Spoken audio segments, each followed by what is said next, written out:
오소서 성령님. 네, 우리 레조단원 여러분들 고생이 많으셔요.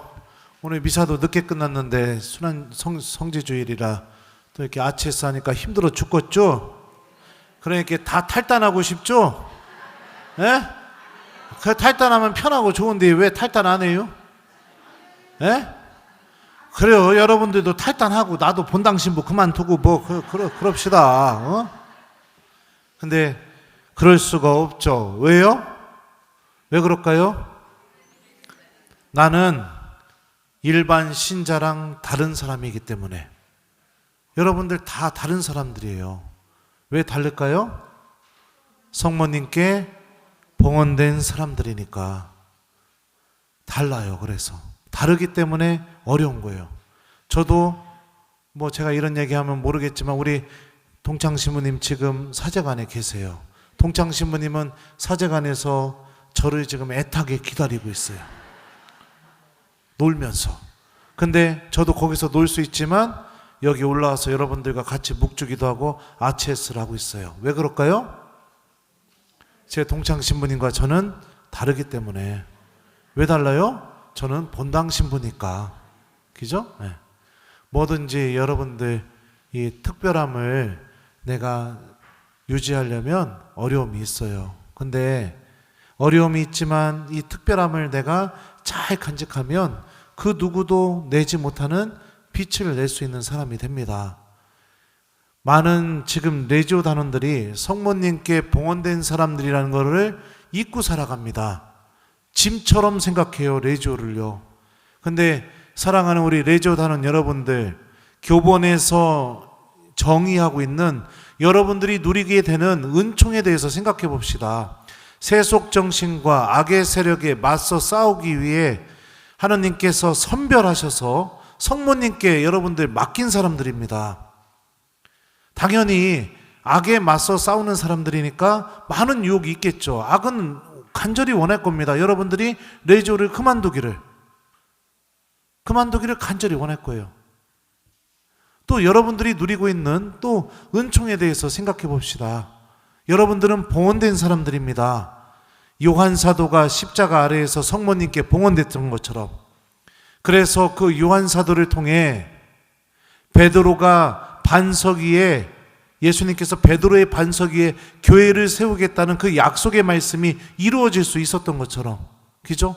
요한 사도 덕분에 베드로가 물고기 잡다가 어떻게 됐어요? 주님이십니다 알려줘서 예수님 만나고 주님께 사랑한다고 고백하고 눈물을 펑펑 흘리면서 회개하고 그러면서 교회의 반석이 될 수 있었잖아요. 그죠? 성모님께 봉헌된 카나의 혼인잔치에서 일꾼들이 성모님의 말씀대로 그대로 실천하게 되죠. 무엇이든지 그가 시키는 대로 하여라. 빈 물독에 물을 담으래요. 여러분들 생각해 봐요. 지금은 수도꼭지가 아무데나 있으니까 빈 물독에다 물 담으라면 그게 어려운 일이 아니죠. 호수로 쭉 빼가지고 넣던가 아니면 바가지로 이렇게 담아갖고 날르면 되지만 예수님 시대 때는 물 뜨려면 어떻게 되었을까요? 1번 집집마다 우물이 다 있었다. 2번 우물가까지 물독을 들고 걸어가서 거기서 물을 퍼가지고 또 걸어가지고 이고 지고 와서 그래서 큰 물독에다 물을 벗을 것 같다. 몇 번이에요? 그렇죠. 그 물독이 몇 개나 있었다고 했어요? 6개나 있었다고 했잖아요. 땀을 뻘뻘 흘려서 퍼다가 날랐더니 예수님이 또 뭐라고 하셨어요? 그걸 퍼다가 과방장한테 갖다 주라고. 이 포도주가 바뀌게 되게 되죠. 수고스럽고 어렵고 그러지만 그런 봉헌된 삶을 통해 하나님께서는 기적의 열매들을 맺어내십니다. 변화의 열매를 맺어내고 그리고 하나님 은총의 열매를 맺어내고 그리고 주님께서 이루고자 하는 뜻이 이루어질 수 있게 하는 열매를 맺게 됩니다. 그렇다면 내가 주님께 봉헌된 사람으로서 성모님의 사람으로서 이 삶을 열심히 살다가 나중에 죽어서 예수님을 만나면 여러분들 어떨 것 같아요? 예수님이 어떻게 대해줄 것 같아요? 그냥 똑같이 대해줄까요? 네. 제가 유학 갔을 때 제 동창 신부님들이 이제 제가 없으니까 어버이날 때쯤 되면은 이제 우리 출신, 그러니까 동창 신부님들, 부모님들 모시고 이렇게 식사를 한단 말이에요. 근데 그 할 때마다 홍성에 있는 저희 집까지 차를 몰고 가서 아들도 없는 아들 외국에 있으니까 그 제 부모님을 문 두드려서 아버지 또 불편하시잖아요. 쩔뚝쩔이는데 그 부축해가지고선 태워서 식사 장소까지 가서 식사 다른 엄마 아빠들 만나게 해주고 다 끝나고 나서 다시 운전해서 홍성까지 데려다 준 동창이 있어요. 그러면 제가 그 동창이 다른 동창하고 똑같이 느껴질까요? 네. 당연합니다. 여러분들 선별된 사람들입니다. 선별된 사람들. 그렇기 때문에 구분되는 모습이 있어야 되는 거고, 그렇기 때문에 다른 사람들보다 더 수고로움이 있는 겁니다. 많은 레조 단원들이 병들어가고 있어요. 교본에서는 성화의 길이 미사를 통해서 성화된다고 알려주고 있습니다. 미사는 내던져버리고 회함만 중시하려고 하는 세상, 그런 레조 단원들. 그리고 활동보고 할 때도 이 교본에서는 영화를 보듯이 생생하게 하나님의 말씀이 나를 어떻게 움직였는지, 이 성모님의 믿음이 어떻게 열매를 맺었는지 그런 마음으로 보고하라고 했는데 실적 보고하듯이 아무 생각 없이, 더군다나 거기다가 살짝 거짓말도 보태서 그렇게 하고, 레조가 갖고 있는 영적인 매력을 하나도 못 느끼면서 살아가고 있는, 병들어 있는 레조 단원들이 너무나 많다고요. 달라야 됩니다.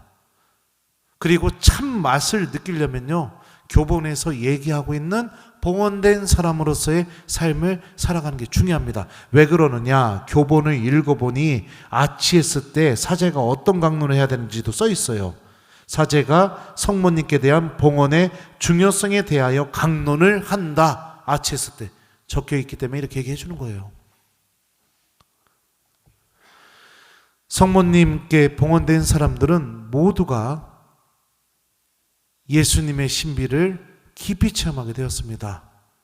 물을 날랐던, 물독에 물을 붓던 일꾼들도, 성모님께 봉헌되었던 요한 사도도 예수님을 통해 이루어지는 그 구원의 신비와 주님께서 이루고자 하는 뜻이 무엇인지를 깊이 깨달아 나가면서 함께 성모님과 함께 기뻐할 수 있는 사람으로 변화되었죠. 마찬가지입니다. 우리 이제 다시 성모님 앞에서 내가 봉헌된 사람이라는 것을 다시 확인할 겁니다. 모든 것을 성모님께 의탁하면서, 특별히 성모님께서 지니셨던 믿음을 다시 소유할 수 있는 그런 레조 단원이 됩시다. 그분의 믿음이 뭐였을까요? 말씀이 자기 자신에게, 저에게 이루어지기를 바라는 믿음. 그죠? 네. 또 어떤 믿음일까요? 성모님의 믿음은요, 비천함 속에 있어도 그런 상황에 대해서 비관하거나 남탓하거나 그런 것이 아니라, 그 비천함 속에 있어도 그 자리에서 벌떡 일어나서 누구에게 갔어요? 엘리사벳에게 갔잖아요. 왜요? 엘리사벳의 출산을 도와주려고요. 힘들고 어려운 일이 있다고 해서 다 남탓하고 원망하고, 아우 레조 괜히 했어, 그냥 환장하겠네, 어떻게 빠져나가야 되나, 교족을 옮겨야 되나, 냉담을 해야 되나, 아 환장하겠네, 이런 게 아니라, 어려움이 있다 하더라도 어려움은 분명히 존재하지만 그 자리에서 일어나서 나보다 더 어려움 속에 있는 이들에게 다가가 사랑을 실천하는 믿음, 이게 성모님께서 지니셨던 믿음이죠. 이걸 하게 됐을 때 어떤 일이 벌어지게 됩니까? 성령께서 엘리사벳 안에서 가득 차가지고서 선언을 해주잖아요. 행복하십니다. 주님께서 하신 말씀이 이루어지려고 믿으신 분. 이 소리를 듣자마자 성모님 어떻게 됩니까? 기쁨에 가득 차서 내 영혼이 주님을 찬송하며 나의 구원자 하느님 안에서 기뻤더니, 뭐죠? 레조의 까테나죠. 그러면서 비천함 속에서도 하나님께서 나와 함께 계시다는 그 기쁨에서 터져나오는 찬미를 주님께 드릴 수 있었죠. 이게 성모님께서 지니신 믿음입니다. 봉헌된 사람이 지녀야 될 자세죠. 말씀이 이루어지기를 바라는 믿음. 나보다 더 어려운 상황에 있는 이들에게 다가가 사랑을 실천하는 믿음. 그리고 묵주를 들고, 묵주는 뭐예요? 성모님과 함께 예수님의 온 신비를 다 묵상하는 게 묵주죠. 실적 채우기 위해서, 막 양 채우기 위해서 묵주기도 하면 100번, 1000번 해도 묵주기도의 맛을 못 느낍니다. 하지만 그게 아니라 한 단을 바치더라도 예수님께서 성모님을 통해 잉태되었던 그 장면을 생각하고 성모님과 엘리사벳이 만났던 그 장면, 성경 말씀을 생각하면서 예수님이 태어났을 때 천사들이 목동들에게 다가가서 구세주가 태어났다고 얘기하고 그런 장면을 생각하면서 그러면서 내가 묵주기도를 바친다면 묵주기도를 통해서 예수님을 통해 이루어진 이 구원의 신비도 깊게 체험할 수 있게 되겠죠. 저도 사제입니다. 사제로 살아가면서 가장 행복할 때는 말씀을 선포할 때, 미사를 드릴 때가 가장 행복하더라고요.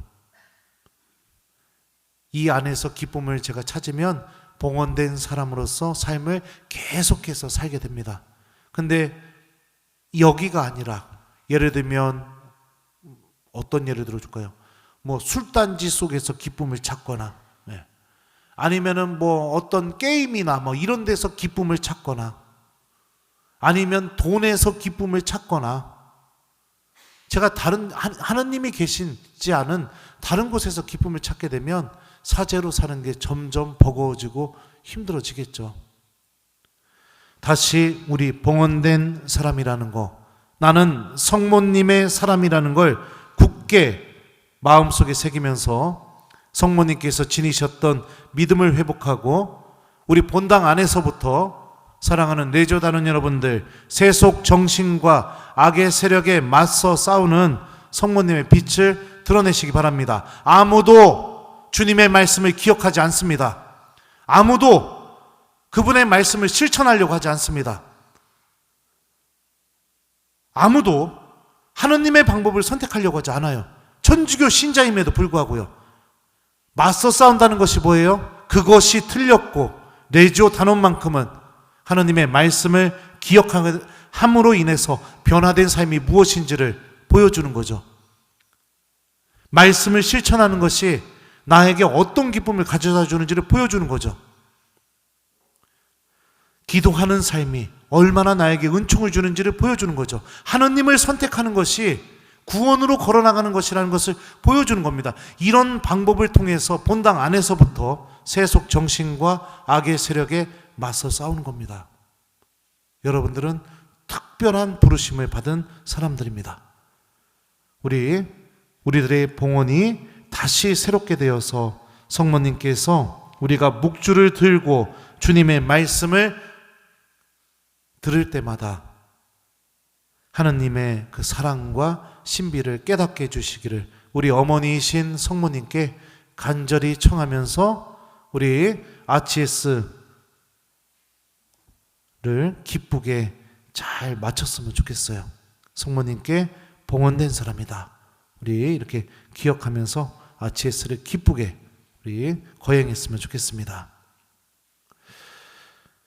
보십시오. 저는 주님의 종입니다. 말씀하신 대로 저에게 이루어지기를 바랍니다. 아멘.